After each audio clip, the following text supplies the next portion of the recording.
should be entering the main forecourt of the presidency. His Excellency Frank Walter Steinmeier will be engaging our officials together with the powerful delegation that followed him from the German side. In fact, as I told you earlier, there will be bilateral high-level meetings with the host president, His Excellency John Dramani Mahama.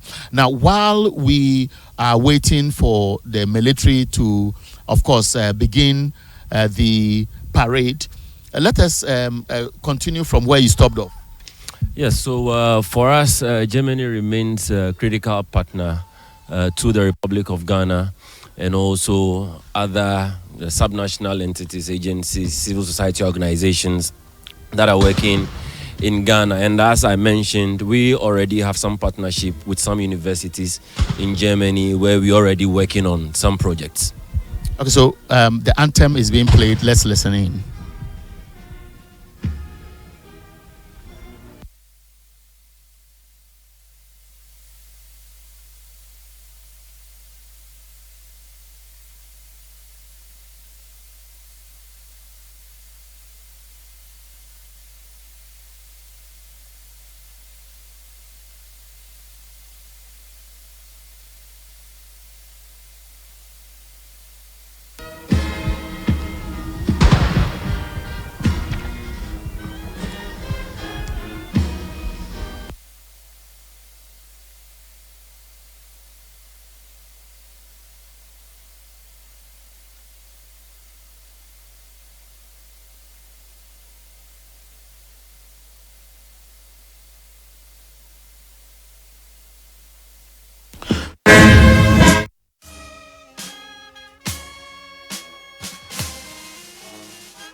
Is about to inspect the full military guard of honor in respect of his visit. His Excellency Frank Walter Steinmeier, President of the Federal Republic of Germany, is now being escorted to inspect the Guard of Honor. After the Guard of Honor, there will be a national salute. Immediately after the national salute, His Excellency President John Dramani Mahama will receive His Excellency the President of the Federal Republic of Germany. Of course, there are Ghanaians here to demonstrate the beauty of our culture with cultural performance. Immediately after that, the two officials will be joining a meeting, that's the bilateral meeting, at the credentials room. Now, Germany and Ghana have had very good relations. And I believe that over the last 60 plus years, there's been a lot of benefit for Ghana in terms of the economy, in terms of trade, etc. For you as an international relations person, help us appreciate how important this visit is. Right, it's a very important visit, especially when you consider Germany as the largest economy in Europe. If your bilateral relations with Germany are intact, if trade is flowing, there are political consistencies and projects that the two countries are doing. What it means is that you are having access into the wider European area. So you have, instead of a country, you have access to the rest of the 27 countries. And my understanding is that Germany also are having some agenda in terms considering their visit. Ghana already, we have some projects or conversations that we've been having with them. The church, the Pentecost Church has been one. The Alliance Française, that's for the French, but they have the Goethe Institute. And you would also realize that a lot of their conversations, a lot of their distances are in education, and that is where the research conversations are heading towards. Good. So the German president has just finished inspecting the military guard of honor. He will go back to the podium where the anthem will be played. Let's listen.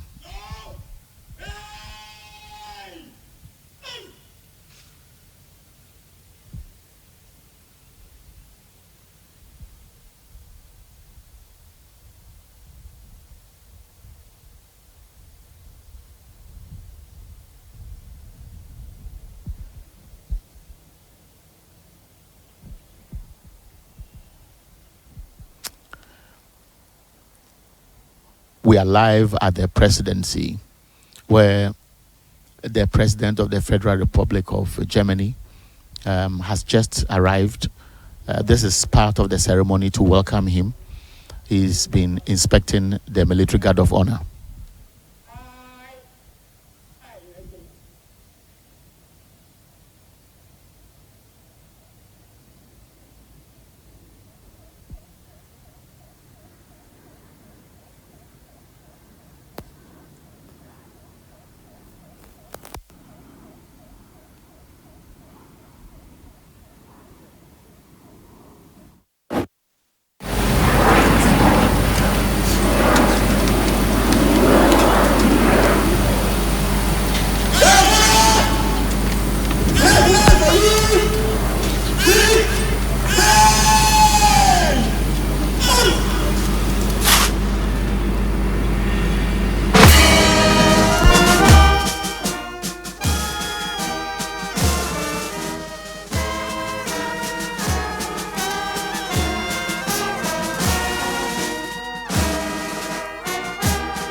So the president of Germany has just finished inspecting the military guard of honor.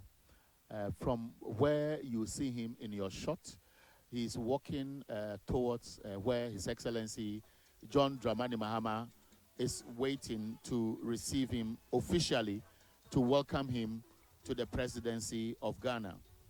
Just around this same period, the German president will be given a taste of a typical Ghana culture, where the Wulomos are performing the typical traditional dance. Germany has had a very good relation. So you see them in short, His Excellency John Dramani Mahama, who has been very busy in the past few days, crisscrossing countries, working hard to improve Ghana's image across the globe. And back here in Ghana, it is good news. Yeah, certainly good news, especially our president. I call him the working president. I understand he was in Cairo about a couple of days ago to unveil a new museum by the Egyptian president. He's already been to the Asia Pacific. He's done China, he's done Singapore, Japan, and he's back. And the German president is here. That certainly signals a lot of things. One, renewed confidence in the relations, especially the renewed confidence in the presidency of John Dramani Mahama, obviously building on bricks laid by the erstwhile administration. So it is important that we look at the real reasons for this visit. And my understanding is that a number of things have been tabled for this particular visit. On our side, we are considering the economics, the politics, the trade, and also the geopolitics. And I want to believe that the German presidency being here also have some geostrategic reasons for which reason they are here. So hopefully we'll discuss that as and when they go on. That's very important. So on your screens are the typical cultural display or a reflection of the typical culture. And they are the ones privileged here to welcome the visiting German president. I told you earlier the two countries' relationship dates as far back as 1951, when Germany officially opened an embassy in Ghana. And in the same year, in 1951, Ghana also opened an embassy in Germany. But of course, if you have read history, you have read a history of education, or you are somebody who is a theologian or a typical Christian who has followed how Christianity surfaced in our part of this world, you would notice that Germany has had this relationship with Ghana as far back as 1661, when the preacher Wilhelm Müller from Hamburg was appointed preacher for the Danish colony on the Gold Coast of Africa. And that traces to the Evangelical Ewe Church, today Evangelical Presbyterian Church. And of course, the first ever Bible translated in the local language ever, we are told, had a lot of handwriting by the Germans who actually educated us. So if you go to the Kwewu areas of the eastern region, if you go to most parts of the Volta region, if you go to most parts of the western, central, and Ashanti region, and even the northern region, the footprints of the Germans are there. Now let's look at the economy of the two countries. Of course, Germany and Ghana have had very good relations, and then you would notice that the two countries have had things people will say mutual beneficially good agreements that have been signed. Now help us appreciate the impact so far over the past few decades.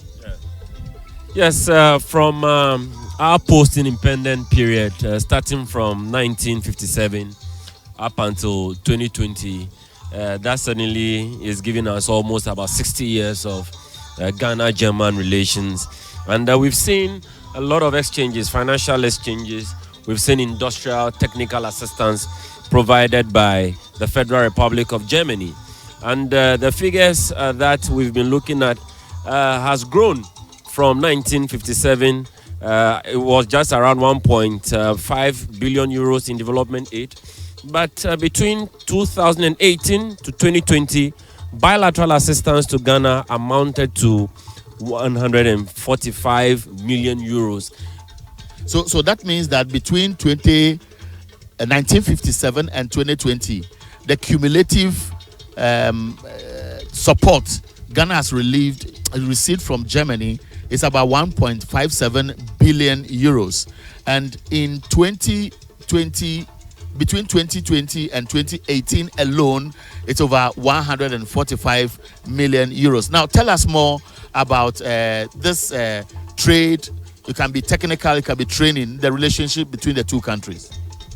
Yes, it's really very important. As I was intimating, Germany literally is the gateway to 27 other countries in the European Union. And the European Union, by far, is the largest economic area in the world because it's got some of the richest countries in there. There are the France, there is Germany, and so recently there was Britain, but Britain dismembered itself from the European Union since 2016.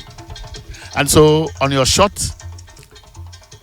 the typical traditional dance of the Gans in full display as His Excellency John Dramani Mahama escorts his counterpart to cheer them up as they walk through the lobby.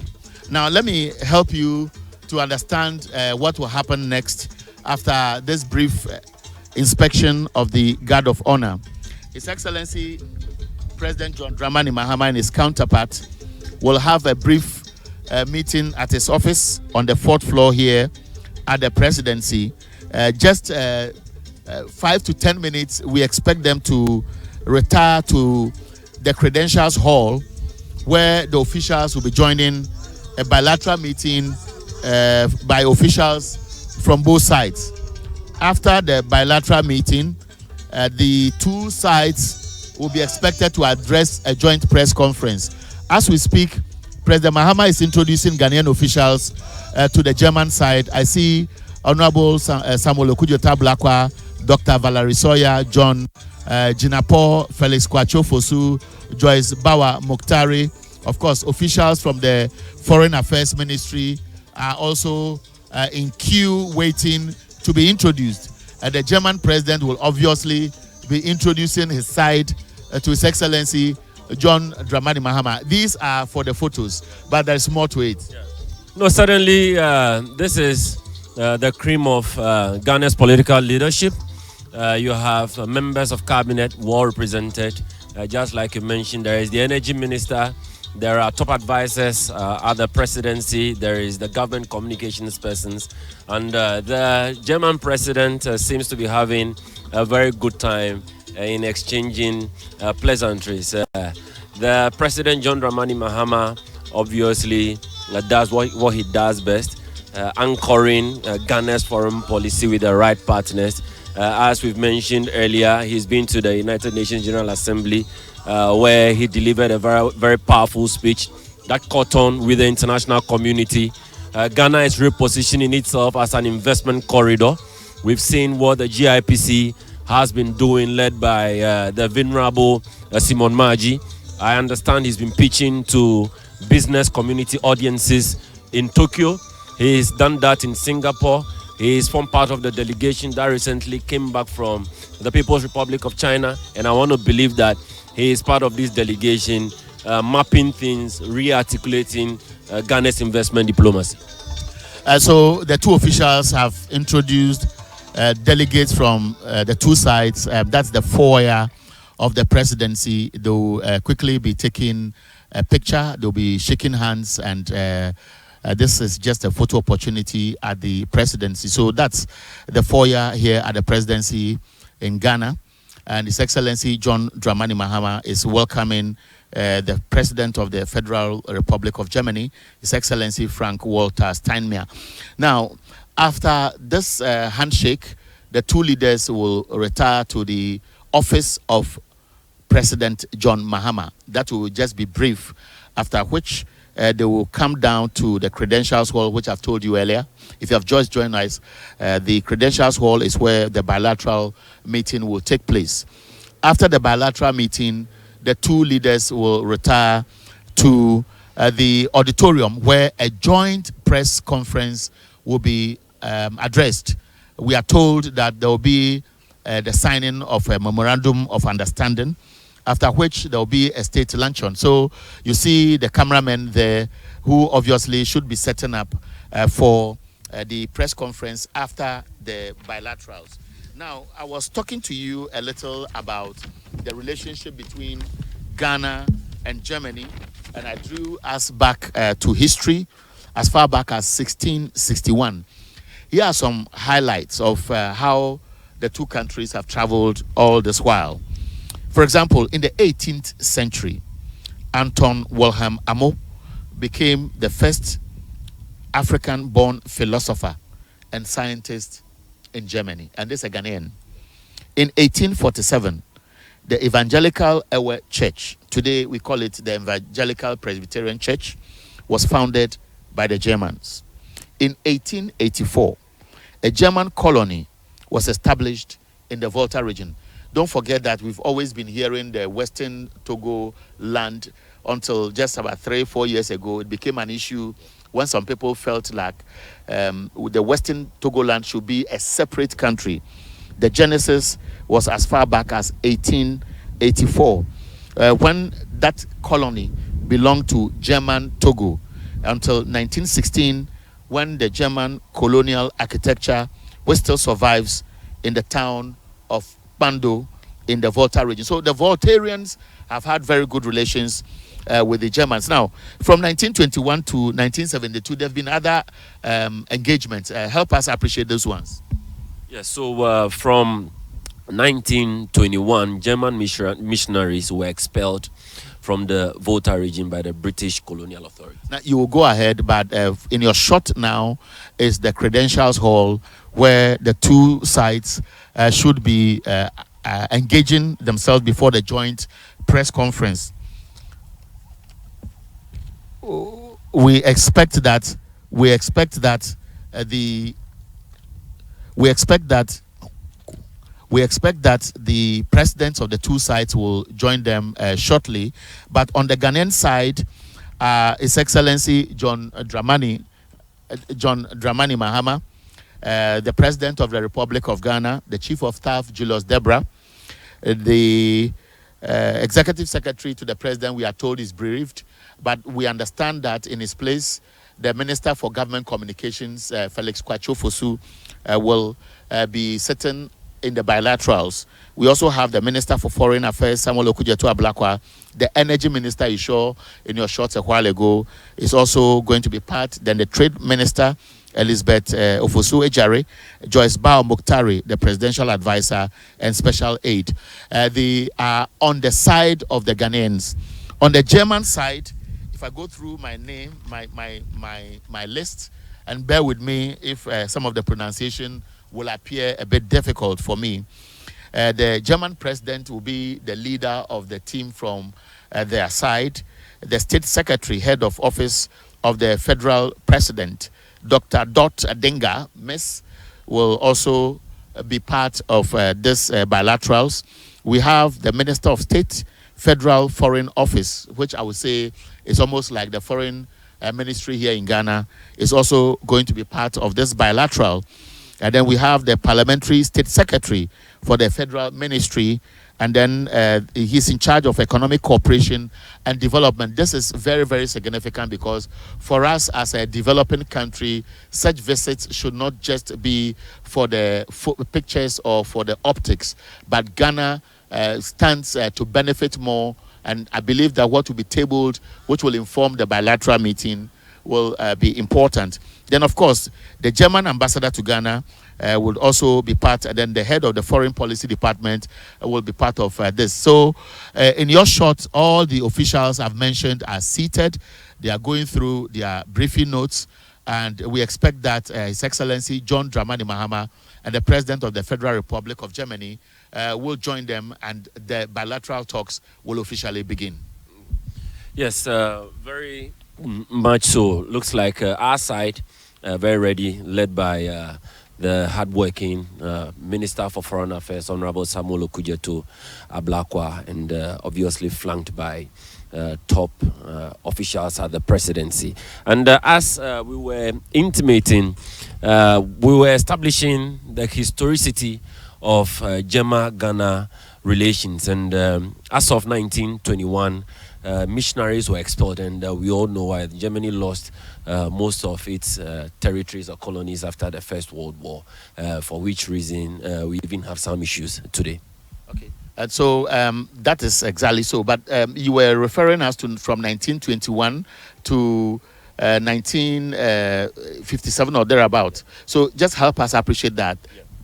All right. So around 1956, the Federal Republic of Germany opened a consulate in Accra, which was converted into an embassy a year later after the official establishment of diplomatic relations. And as we all know, in foreign policy, the establishment of diplomatic post signifies formal relations between two entities. Now, in 1960, Ghana also opened an embassy in Bonn. That was the capital of the Federal Republic of Germany at the time. And also the Goethe Institute was opened in Accra. And as of 1972, Ghana also established further diplomatic relations with the Republic of Germany.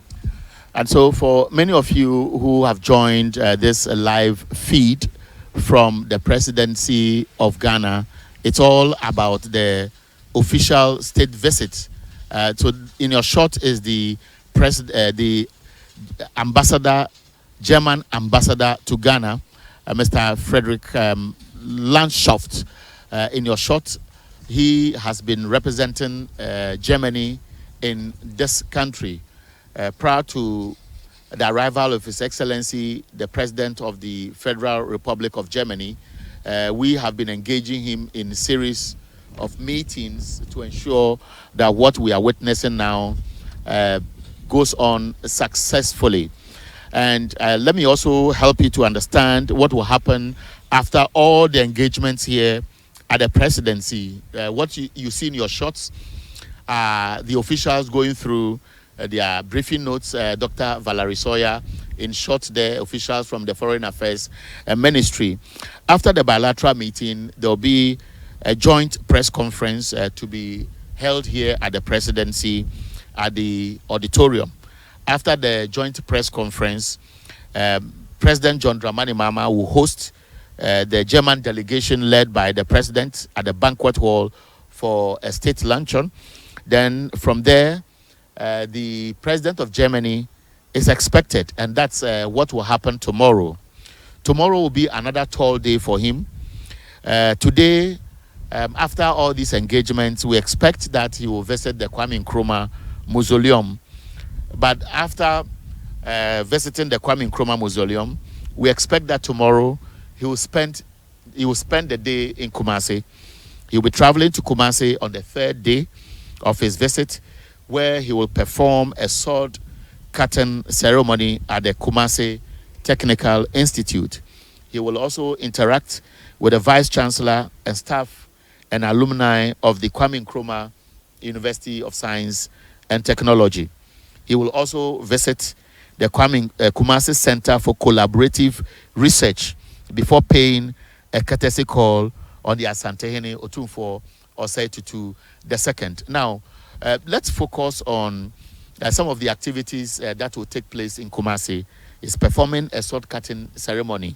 He's visiting most of the tertiary institutions in Kumasi proper, and I'm talking about the traditional ones, typically the Kumasi Technical Institute, and of course the Kwame Nkrumah University of Science and Technology. Later he will meet Asantehene, where I believe that he will also have the opportunity to witness what the Ashanti Kingdom reflects in terms of tradition.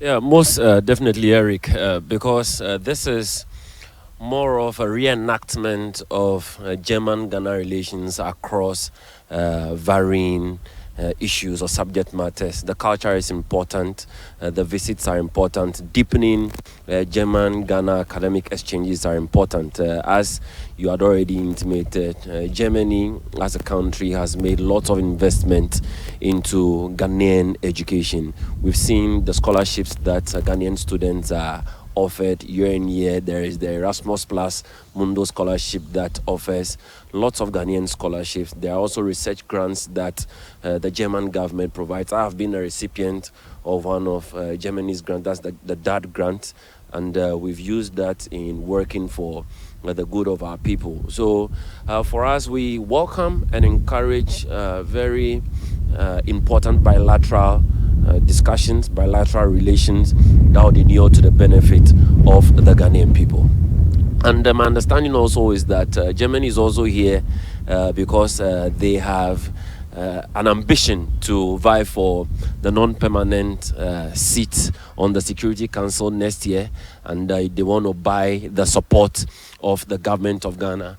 Also, considering that Ghana has a very good grandstanding amongst the Committee of Nations in the sub-region in Africa, and the support of Ghana would go a long way in ensuring that Germany is able to realize its geopolitical ambitions. There are other issues as well, quite controversial, but my understanding is that the government has some commitments that it has to make to German companies. As of my last check, about 80 of them have been operating in the country, and recently we've also seen a lot of expansion in automobile assembly plants that are coming from the German government. And certainly it goes to tell you that the relationships are deeper beyond trade, into business, into commerce, into politics, and obviously into deepening our cultural relations.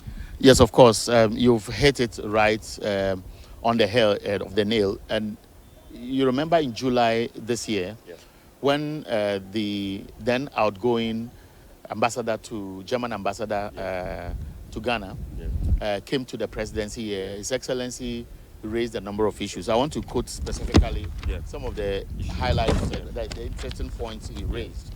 One, to be specific, was about the German support for our economy, which you have spoken about extensively. But many people don't know, for example, that the Kofi Annan International Peacekeeping Training Center is operating efficiently because of some of the funding support we receive from the Germans.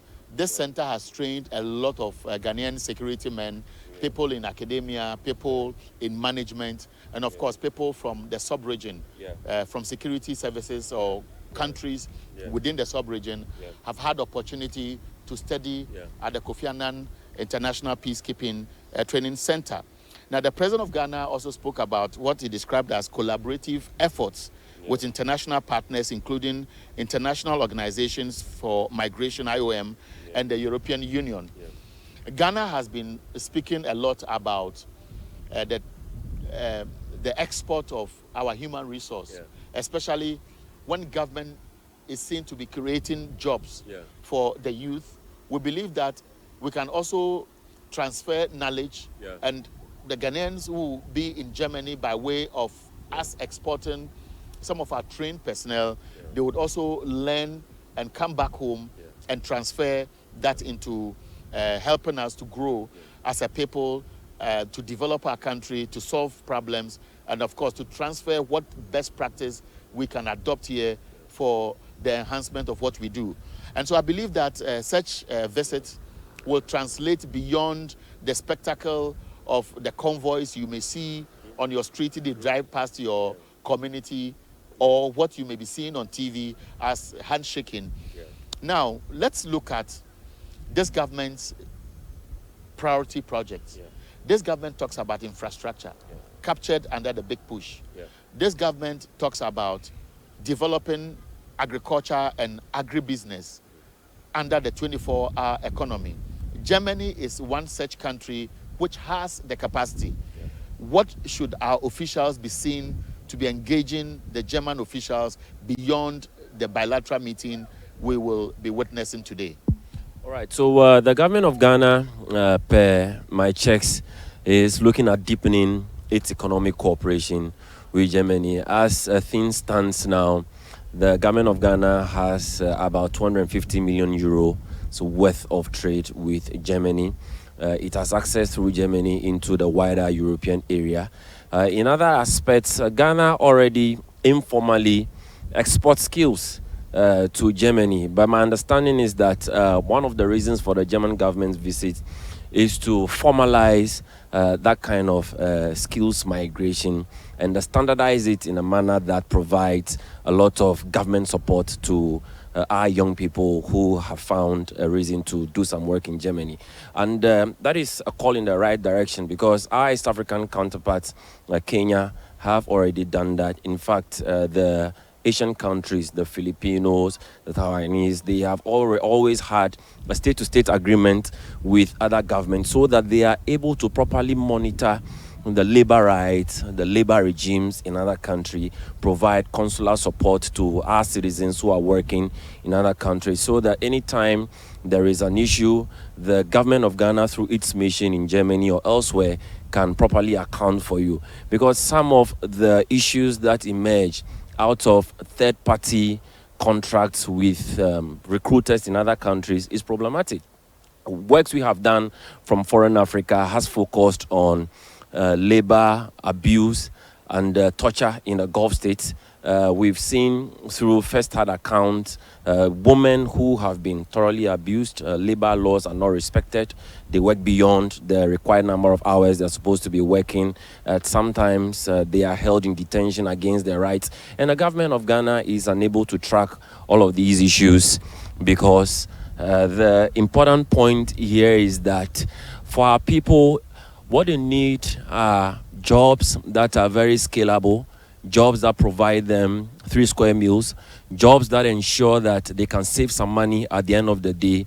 They are not going to be in the rat race, as we've seen, where they are living from hand to mouth every time. But the most important point here is that governments must be innovative. If the government decides or feels that they may not have the capacity to provide the kind of jobs that the people want, jobs, we mean jobs that are sustainable, jobs that are formal, jobs that take care of your medicals, jobs that can provide you some level of good life. And if these opportunities are in other bilateral states, it is important that we formalize these agreements and ensure that our people, especially Ghanaians who have been educated, some people who have skills but do not have the opportunity to practice or implement those skills over here. Several other countries are ready. The German government is ready. The foreign minister with his team, I want to believe that they have had extensive conversations with the German counterpart on how many number of our young people we are sending to Germany. Similar things have been done with some countries in the Caribbean. I know the Dominican Republic a couple of weeks ago also entered into bilateral agreement with the government of Ghana to also export some medical staff to that country. Our hope is that a lot of these things are not just lip services beyond the convoys and the pomp and pageantry that we saw at the forecourt this morning. But for us at Foreign Africa, we have started tracking the job creation promises. We have started tracking all the projects, the promises that have been made. We've tracked jobs that were promised in Japan. Our understanding from the foreign minister is that about 300,000 jobs will be created through the Big Push project. The Singapore and the Japanese counterparts are looking at investing close to $1 billion, injecting it in our economy. But the question we are asking is, who is tracking all of these promises? That's a good question, but I believe the Foreign Affairs Ministry has said that the diplomatic community representing Ghana is not going to do things as has been the tradition or the convention. All the ambassadors have been given KPIs. These KPIs, beyond seeking investments to Ghana, marketing Ghana abroad, would also involve all the activities that will at least give some encouragement to Ghanaians living abroad, because government benefits a lot from remittances back home. And so the anticipation is that this government wants to properly do this to make sure that the records or the database will give it a better reflection of what is coming in the inflows to be able to do better projections and how to manage this economy. And that is why you'd notice that His Excellency John Dramani Mahama, in all the exchanges he has had, either at his office with foreign businesses or foreign nationals representing their countries, at his meeting, home or abroad, he talks about the transfer of human resource, the export of human resource. Of course, if Ghana is sending, let's say, 30 nurses, 100 nurses to Barbados, for example, Ghana should have an idea about how many people are there and how the work by these people who have been transported to Barbados will be benefiting Ghana by extension. Yeah. So I believe that the question you have asked, who monitors this, there should be processes. Of course, institutions like yours, civil society organizations, also play a critical role when it comes to governance, especially because they do proper ticking of the boxes. The anticipation is that if government is marking itself, it may overscore itself. But when you have people who can genuinely and, of course, fairly assess any government, a listening government should be able to see where it is failing to be able to fill those gaps. You made reference to something about education or jobs abroad. Yeah. For example, there are around 3,000 students from Ghana studying currently in Germany. We are told the numbers are far more than what we have been given. Yeah. There are 22 university cooperations between the two countries, which talks about technology transfer or exchange of ideas through academic platforms. And then we also have the German presence, which is even felt much more in the German-Swiss International School. And then we have over 50,000 Germans who have direct relationship with businesses either in Ghana or back home in Germany. And so the relationship has been very huge. Now, for those who may have joined this live commentary, I just want to share with them what will be happening as His Excellency John Dramani Mahama, the President of the Federal Republic of Germany, retire from the President's office to join officials who are meeting currently, waiting for them at the bilateral room. After they join them, there will be a joint press conference. His Excellency, the President of the Federal Republic of Germany, later this afternoon, after the state luncheon, is expected to tour the Kwame Nkrumah Memorial Park, where he will lay a wreath at the tomb of Ghana's first president, Osagyefo Dr. Kwame Nkrumah. Again, later today, is expected to have engagements with young Ghanaian IT specialists at the Design Hub at Osu in Accra before he's expected to wrap up the day around 7 p.m. with a special reception at the residence of the German ambassador in Ghana. Today we talk about AI, we talk about technology, we talk about modernization and technology transfer, and of course this government makes reference to 1 million coders program. We believe that Ministry for Communications and Digitization, for example, will be interested in the special interest the German president has to meet with young IT professionals. Yeah. No, certainly very important. For us, one of the things we've been looking at is also public diplomacy. How do citizens of a country directly benefit from other governments without necessarily going through government bureaucracy? And this is what the German president is really doing. He's decided through his advisors on the ground to visit some innovation labs. And we believe that in Africa these days, you have the highest number of entry firms. In fact, if you look at where job creation is globally, Africa has the highest number. But there is a paradox. The paradox is that within the first 3 to 5 years, most of these businesses fold up. Hence, these businesses are looking for all kinds of support. And the support is not only limited to the government of Ghana. The support extends to the diaspora.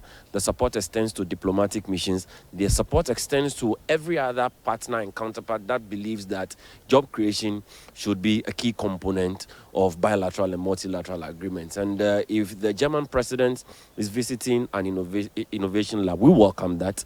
We encourage that. We take Germany as a very important partner that supports all kinds of ventures and enterprises in Ghana. And for us, particularly at Foreign Africa, these are the kind of things we want to see. These are the kind of things we want to encourage, because the statistics on job creation, employability in a country is not very good. If you look at data published by the Ghana Statistical Service and also our National Pension Regulatory Body, SNIT, it tells you that people are earning as low as 1,400 cedis in this country.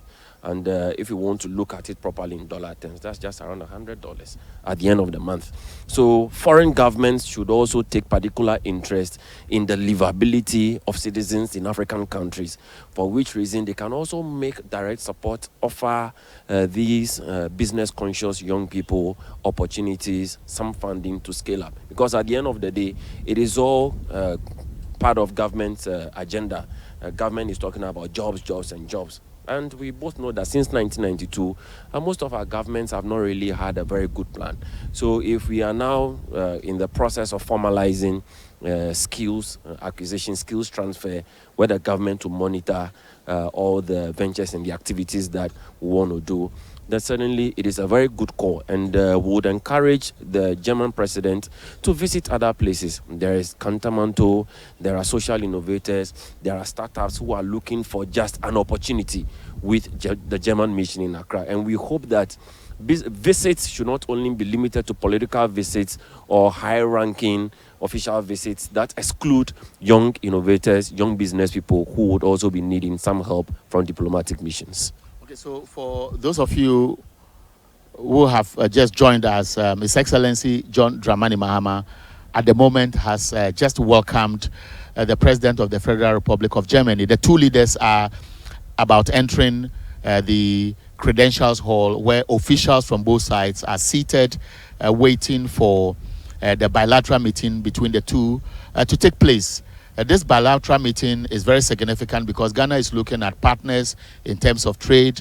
Ghana has managed to reform many of its policies, tax policies to be specific, and that is making it more attractive. This economy has improved beyond expectations of the World Bank, of the IMF, of many of the rating agencies, and so the investor confidence is back.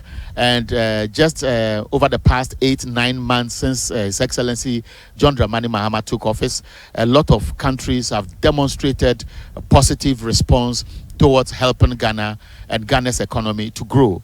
And so as the two leaders join this bilateral meeting, we hope that the joint press conference will highlight some of these key areas that should be of interest to every Ghanaian. Every Ghanaian wants this economy to grow. Not growth in terms of numbers, growth by way of evidence, in terms of infrastructure development, in terms of job creation, from the jobs that will be created. This government talks about the Volta Economic Corridor, which will fall under the 24-hour economy. They talk about Feed Ghana. They are talking about irrigation project. Germany. I have been to Germany a couple of times. They are entering the bilateral room now. That's the Credential Hall. You can see them entering the hall now. Now, as soon as they enter, the information we have is that the two leaders will make some brief remarks.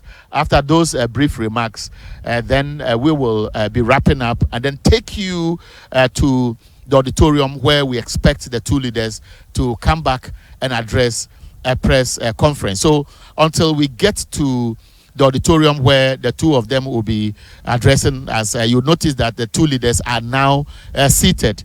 Now, while they are seated, let me also walk those who have joined us through some few important points that so the Minister for Foreign Affairs is welcoming them. Can we listen to them now?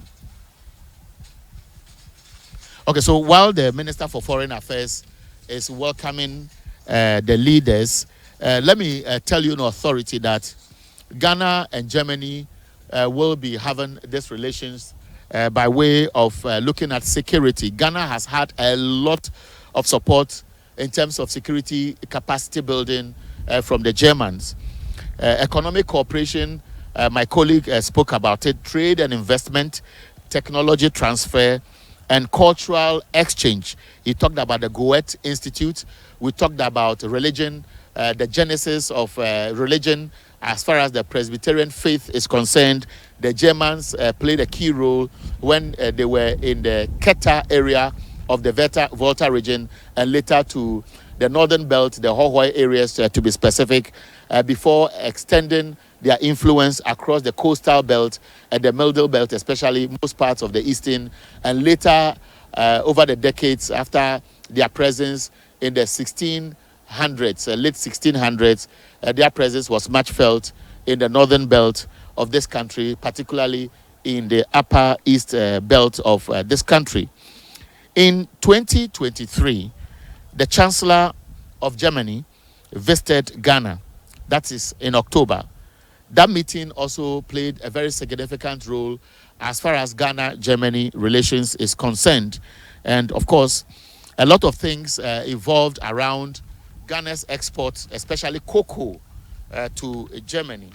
As we speak, Ghana's imprint in Germany is a result of the mutual relationship. And the Foreign Affairs Minister, if you are with us and you are following the images on your screen, Samuel Okudzeto-Ablakwa is now introducing Ghana's side at the bilateral meeting. And you must have noticed from your shot now that seated are the Minister for Foreign Affairs, who is doing the introduction, the Minister for Energy and Green Transition, John Abdullahi Junapo, Elizabeth Ofosu-Ejare, Minister for Trade, Agribusiness and Industry, Joyce Bao Muktari, Presidential Advisor, Special Aid, is there. I've seen Dr. Valerie Sawyer. We should be wrapping up any moment from now, but for your information, there are over 80 active German businesses in Ghana. Yeah. Just brief comments so that we wrap up for this segment. All right, so the volume of trade between Ghana and Germany has expanded tremendously. The 80 companies is a testament of the confidence that the Germans have in the Ghanaian economy. We've seen our economy rebounded. The rating agencies have brought some confidence back. Our investments corridor has seen some avowal. People are beginning to do all.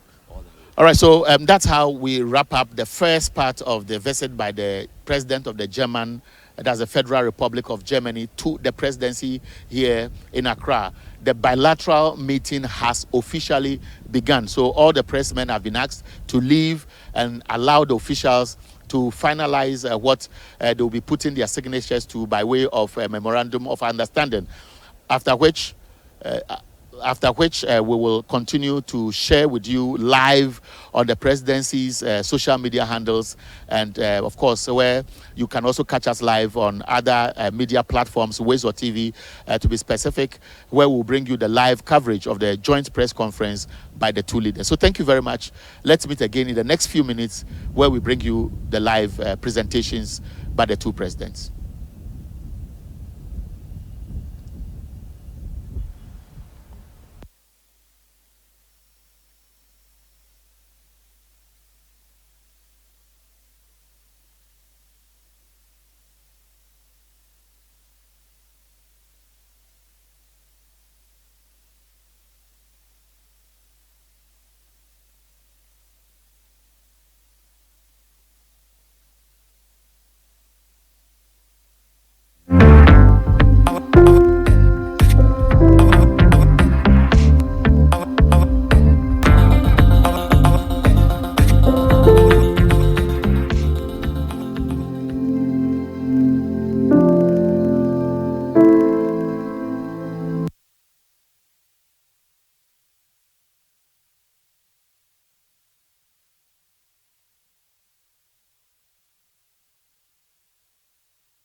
US President Donald Trump lavished praise on Japan's first female leader, Sanae Takaishi, in Tokyo on Tuesday, welcoming her pledge to accelerate a military buildup and signing deals on trade and rare earths. PM Takaishi, a protege of President Trump's late friend and golfing buddy, Japanese leader Shinzo Abe, applauded President Trump's push to resolve global conflict, vying to nominate him for the Nobel Peace Prize.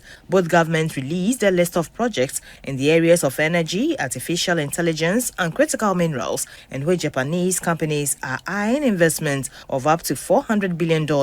Tokyo pledged to provide $550 billion of strategic U.S. investments, loans, and guarantees earlier this year as part of a deal to win a reprieve from President Trump's punishing import tariffs. Those gestures may temper any President Trump demands for Tokyo to spend more towards its security in the face of an increasingly assertive China, calls that PM Takaishi sought to head off by promising to fast-track plans to increase defense spending to 2% of GDP. PM Takaishi repeatedly referred to Abe's affection for President Trump and gifted him the former Prime Minister's putter encased in glass, a golf bag signed by Japanese major winner Hideki Mochiyama, and a gold-leaf golf ball. Japanese companies on the list of possible future investors included Mitsubishi Heavy Industries, SoftBank, Hitachi, Murata Manufacturing, and Panasonic, among others. President Trump said Japanese car maker Toyota would also open auto plants in the United States to the tune of $10 billion.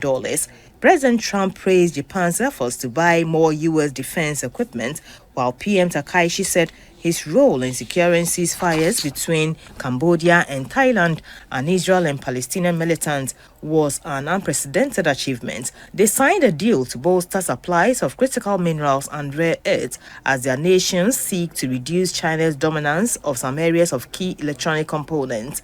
After lunch, President Trump met relatives of people abducted by North Korea in the 1960s and 1970s. While some were later repatriated, Japan continues to press Pyongyang for a full accounting of. Another year dawns. Another season begins. A season of shaping, of polishing, and of becoming. The chosen will be tested, groomed, shaped, pushed to their limits until only the radiance rise. As the weeks go by, the pressure will rise because every task is crafted to mold raw gems into diamonds. This is not a fairy tale. To wear the crown and win the enviable prizes, one must have grace, and of course, your support through votes. One question lingers. Who will win and reign as the most radiant queen? Miss Malaika Ghana, the Radiant Season, showing this and every Sunday, 8:30 p.m. on GTV.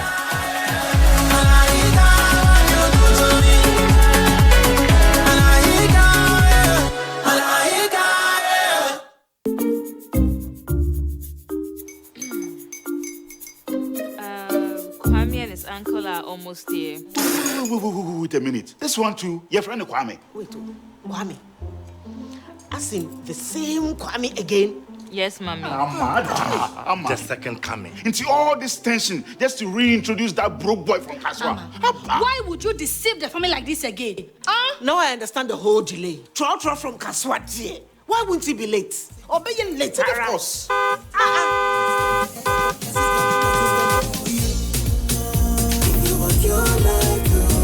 Star 712 hash, star 712 hash. Yeah, you go be the luckiest. Coffee from Georgia be luckiest. From not the Pure she be luckiest. Yeah, you go be luckiest. No matter what you're luckiest. Everybody go be that luckiest. That's Kwame! Send your God up boom. If you're poor, so would the coming of the Son of Man be. Is that his car? Ha! Even now, your shadow the way designer. I use my own mouth to reject him. Oh, this is my mouth.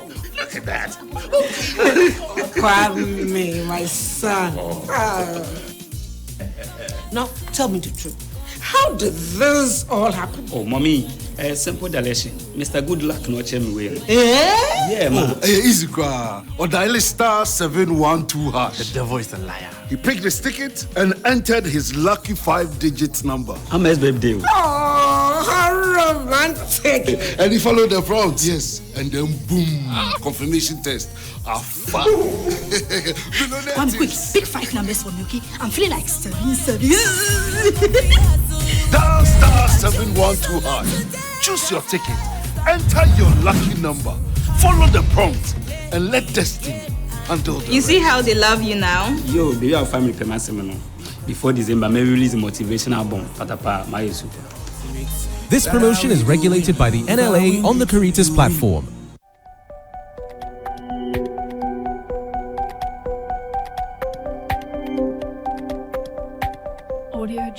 Ghanaian startups and AI techs are harnessing AI and big data to revolutionize public health, predicting outcomes, automating diagnostics, and digitizing records. These innovations hold immense potential for Ghana's healthcare, offering improved access, accuracy, and outcomes that could be a game changer for the country's health future. One such startup or health tech is Mino Health AI, a growing AI health tech company currently in Ghana, which is broadly exploring AI and exponential technologies in healthcare in the area of AI and big data in healthcare systems. Darlington Akogo, a global leader in AI, is one of AI gems currently in Ghana in the area of artificial intelligence and big data. He explains what AI is all about and how to leverage it in the area of healthcare and big data. The whole goal of AI is that how do we take this intelligence that we see in humans, but not limited to just humans, even in animals, and embed it in machines. So that's the central goal of AI. And the big data part, essentially, we're doing something called machine learning, which means that we want to teach machines the ability to learn from data and be able to perform tasks. So essentially with big data, the goal is being able to accumulate large enough data in journalism, in medicine, in biology, and then using it to train AI systems. And in healthcare, essentially, once you do that, you can have AI systems that can diagnose diseases. You can even have AI systems that would design new drugs.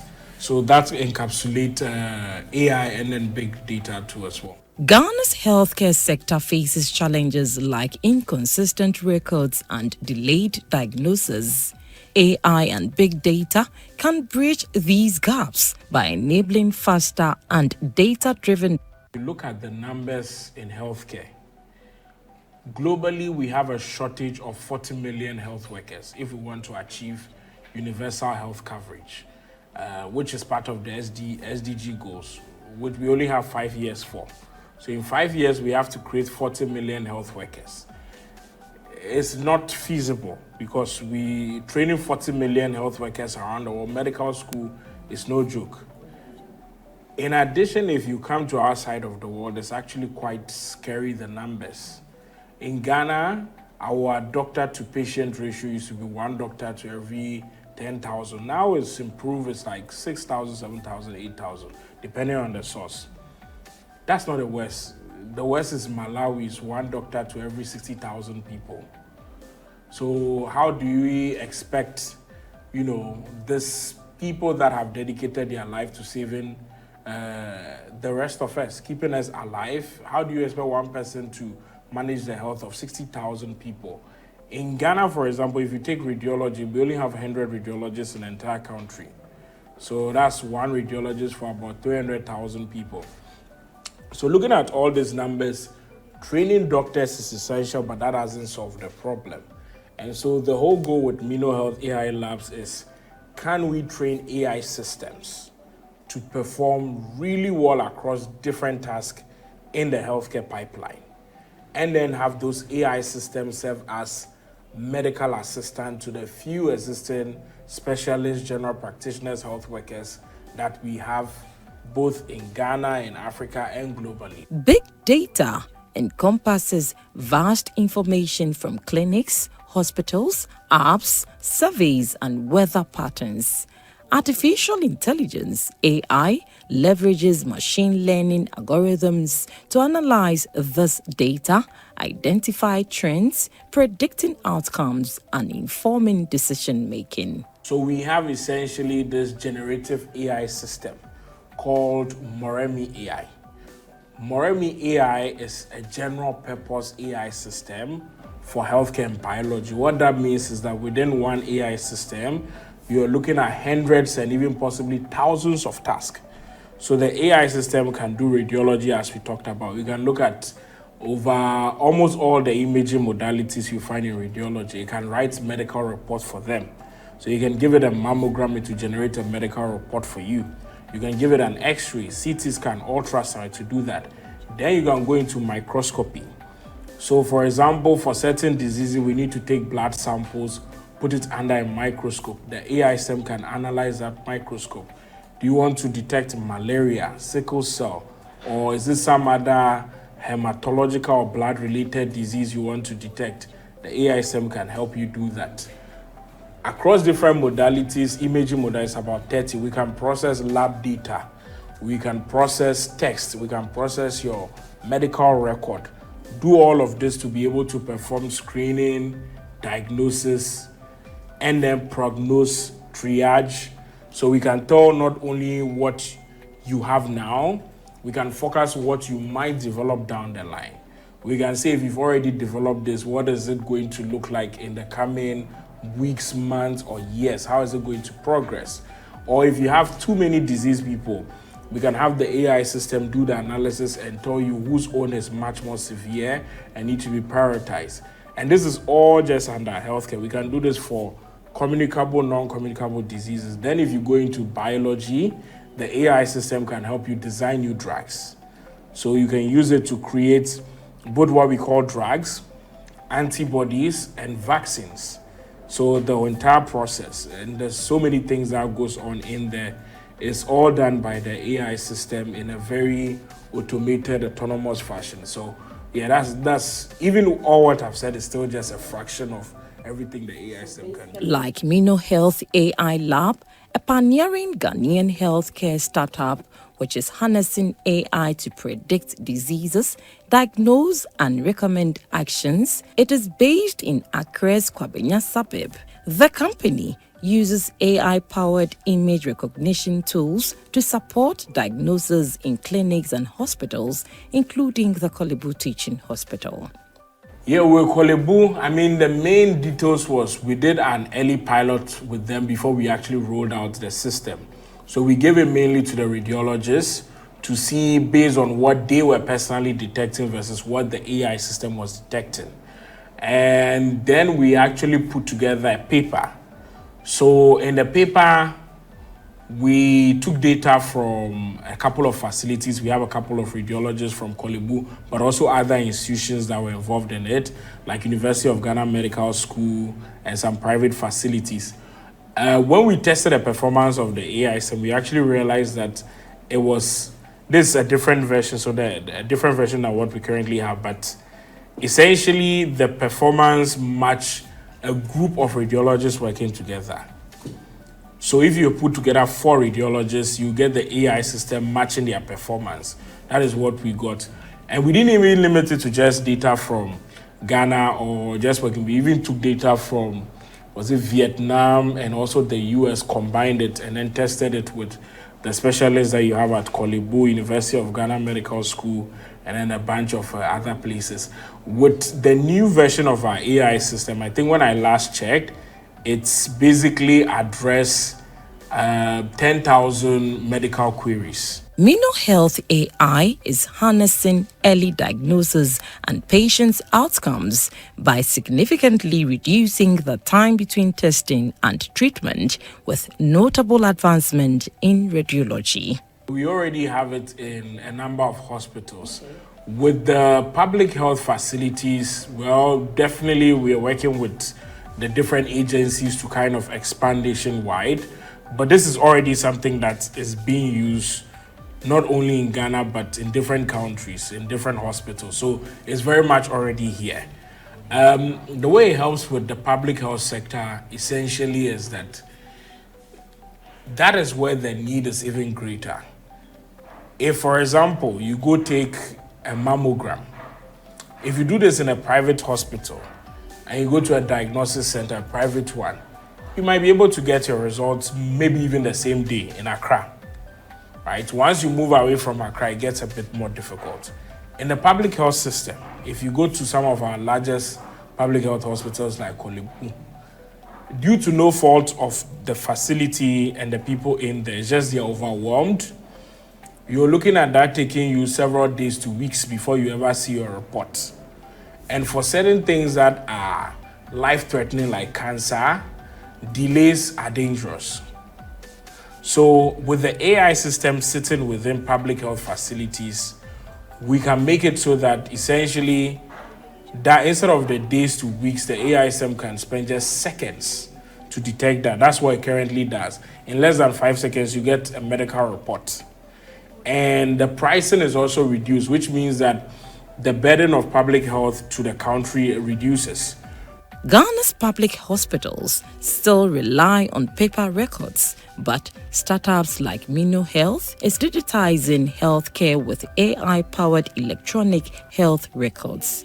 Mino Health is collaborating with the Ghana Health Service to leverage big data, reduce cost, and improve diagnosis and outcome. This is essentially the new normal. So if you're a young person, you're not taking advantage of it, you'll be made so obsolete. It's going to be quite scary. Right? Like, we are seeing this happen in every field. No field is spared. We are seeing this happen in media. There are videos being generated by AI system. There are photos.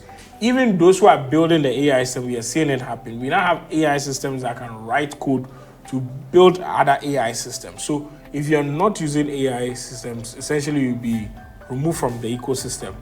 Which is why, as part of the national AI strategy, we're saying that we have to aggressively train young people within the country. I think we already have the 1 Million Coders Initiative, which is amazing. That's impressive. We need to embed this into our curriculum from a young age. You don't need to wait for people to get to the university, because essentially they are going to grow up, or they are going to enter into a world which is AI everywhere. So even if it's primary school, you don't need to learn how to start building AI systems in primary school, even though there are ways you can teach that. But at least let them start understanding the concept of AI, learning how to use AI primary school. By the time they get to junior high, senior high, they are well versed and they can become globally competitive.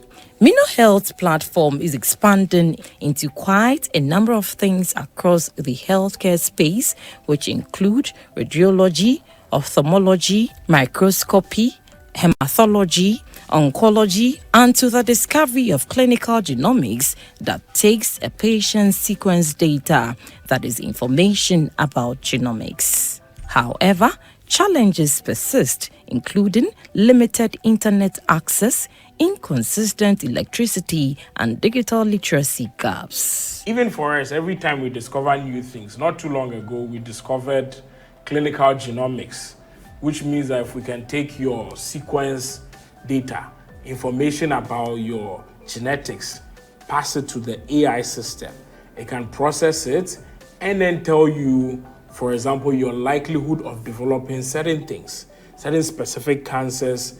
What is, you can say, for example, there's a 70% chance you develop this type of cancer within the next 10 years, and then come up with recommendations on how to reduce that risk. All of those within the same AI system. So it's quite vast, the different things that we cover. We're even working on a new version of the AI system that would be even much more powerful than what we have. So on the technical side, definitely we'll keep improving the AI system. We want to get to a point where the AI system can be trusted. Like right now, it needs supervision, but there are certain parts of the world where there's even no one to supervise that AI system. Whatever we are talking about, it always comes back to, electricity and internet, right? Because those are the infrastructure within which the modern economy is built on top of. You can sort of hack your way around it, but it doesn't solve the solution. So, additionally, AI solutions raise critical concerns about data privacy, security, biases, and ethics that must be addressed. Ethics matters a lot. And so if you have powerful technology, usually they can be dual use, which means double-edged sword, for good and for bad. So you need to put in measures to make sure they are not abused. So there are data protection laws in the country. We abide by them, heavily compliant with them, certified by them. We also look at ethical frameworks that you adopt. We both work with different institutions globally, even with the UN, to look at designing frameworks when it comes to ethics regulation for AI, and then we definitely implement those. Ghana is actually very developed when it comes to regulation. So our FDA is level 3 or level 4, one of the highest within the African continent. Policy is a different, and we need to be much more aggressive in our adoption of technology. Ghana Health Service has been doing quite a lot of work when it comes to adoption of technology. Yeah, it's impressive, but then also we need to be much more ambitious when it comes to things like AI, which is what we are currently working on with some of the departments within Ghana Health Service. If hospitals want to adopt solutions that will actually save lives, the government could offer them subsidies, but that's just one idea. We could essentially come up with strategies that say that in the next 10 years, we want to